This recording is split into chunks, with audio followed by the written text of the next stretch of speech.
ఇది డోరేషన్ మేడం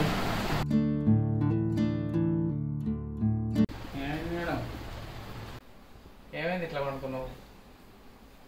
ఏం లేదండి, ఇవాళ ఇల్లంతా క్లీన్ చేసిన, పానం తలిసిపోయింది, జ్వరం వచ్చింది, సర్వ పెడుతుంది, పడుకున్నా. మరి హాస్పిటల్కి వెళ్దాం. హాస్పిటల్కి వచ్చేంత ఓపిక లేదు. ఒక ట్యాబ్లెట్ వేసుకుంటే సరిపోతుంది.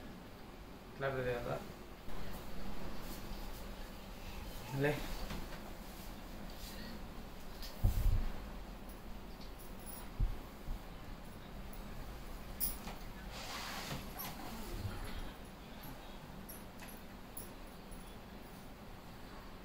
ఈ టాబ్లెట్ వేసుకో,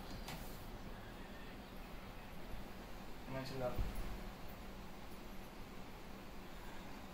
మరి ఏమైనా వంట చేసినావా? వంట ఏం చేయలేదు, బియ్యం పెట్టిన, కర్రీ అయితే ఏం వండలేదు. నాకు మీ చేతి వంట తినాలని ఉంది. పెళ్ళైన కొత్తగా వండినట్టు చికెన్ తీసుకొచ్చాను. సరే, మరి కొంచెం ఘాటుగా, కొంచెం మిరియాలు లవంగాలు వేసి, కారం తక్కువ వేసి ఘాటుగా వండండి. సరే, నువ్వు రెస్ట్ తీసుకో. చిట్కల ఇటు వెళ్ళి అటు వంట వేసుకొని తీసుకొని వస్తాను. సరేనా?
Speed to the city streets, we began to feel the fire.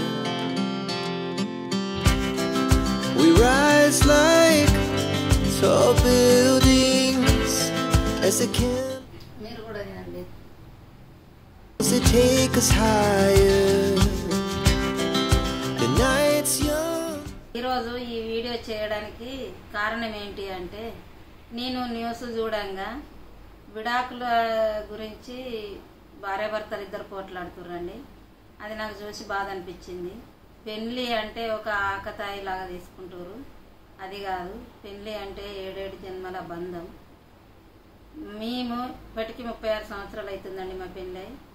ఒకరి కష్టాలలో ఒకరం తోడుండి నీడగా ఉండి ఒకరినొకరం అర్థం చేసుకొని మేము ఇప్పుడు ఇంతవరకు దాకా మేము సంసారం అనే బండిని నెట్టుకొచ్చినామంటే అది మా గొప్పతనం కాదు, మ్యారేజ్ గొప్పతనం.